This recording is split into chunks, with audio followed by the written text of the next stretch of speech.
What's up, YouTube? It's your boy, Shawnee Boy here. Now, since the AYN Odin came out, I've been seeing a lot of people who've been interested in having bezels in their games on their Odin.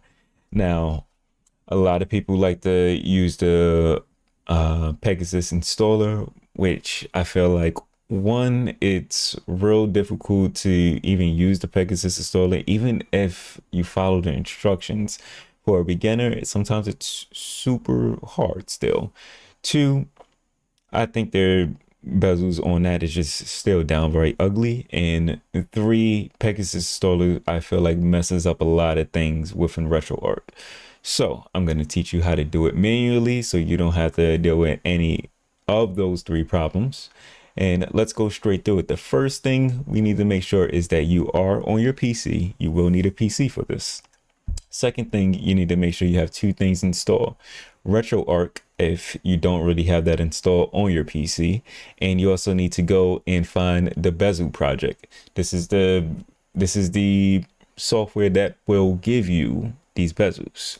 Now, once you got the Bezel project and RetroArch installed, we want to make sure that we open the Bezel project. Now, I have everything installed already and everything.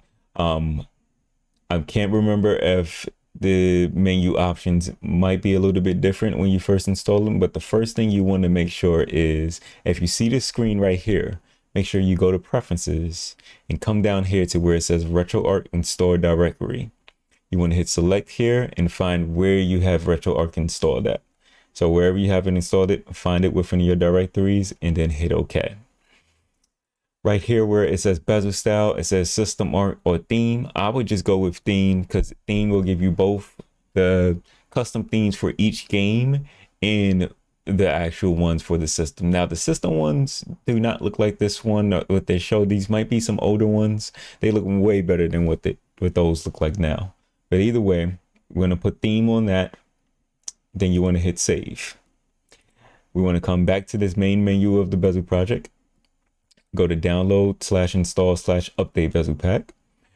You want to click here where it says process RetroArch, the second bullet point that you see in that list right there. Hit OK.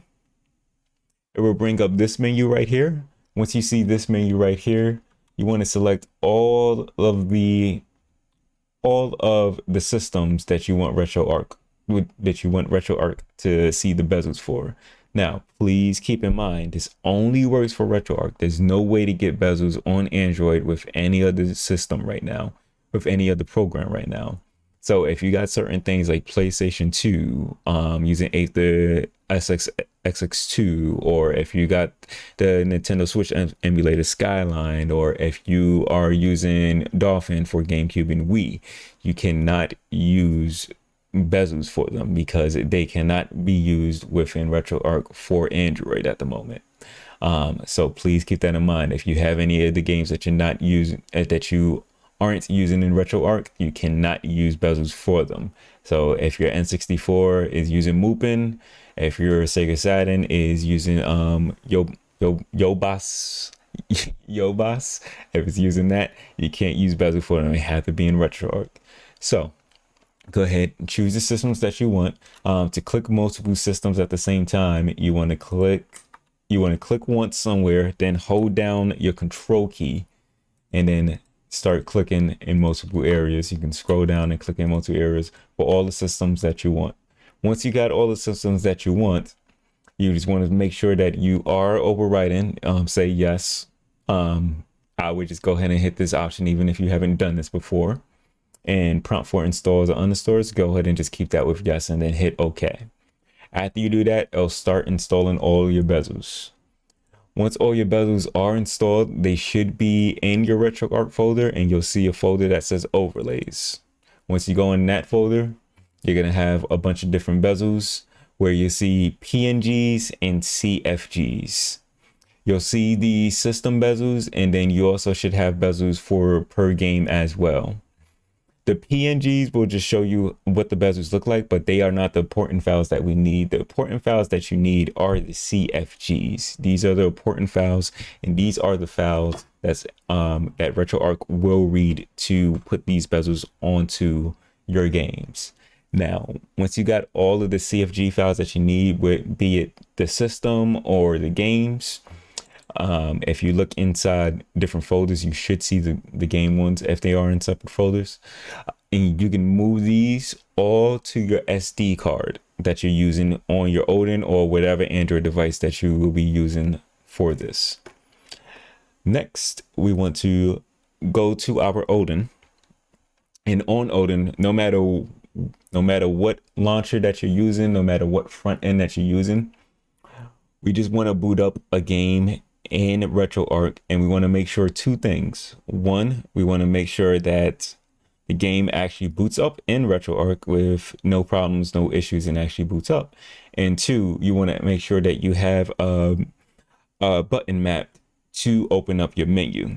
You have to open up your menu to get to this. So right now we are in NES, and we're going to just open up Double Dragon. As we can see, it's in a 4x3 display. So what we're going to do is you want to hit that button that you have mapped so you can open up your menu for RetroArch. Once you do that, we want to come down to where it says on-screen display. We want to click into that. And then if this is off, we want to turn this on. Now, this might have been on because the on-screen display is also the touchscreen controls that are on by default when you first install RetroArch on Android devices. So we want to turn that on. Next, we want to come to overlay preset. Now, no matter wherever your overlay preset is, whether it be where the touchscreens are or if it's in some random place, you want to keep hitting parent directory. You want to keep hitting parent directory into where you see at the top left where it says overlay preset storage. And we want to make sure that we see these folders right here. The important folder that we want to see is this number right here. Mine says 35353164. Yours might say something different. This is your SD card. So this is the folder that we want to get to. So keep hitting parent directory and get to this folder that is numbered. You'll also see emulated and self. You know you are in the right place. Once you go inside your SD card, you want to go to wherever you saved your overlays at. So mine's, I put in an overlays folder. In here, I have all of the systems right here. So I have the NES games, and then I also have the games individually right here. So we have Double Dragon. So I can go ahead and I'll just click B on that. So now we have the Double Dragon overlay. And if you click off your menu, you'll now see the overlays there. Now we are not finished yet. So what we want to do before we do anything, I'm actually going to go ahead and change this to the NES one, since most people will probably be using the system one rather than the game one.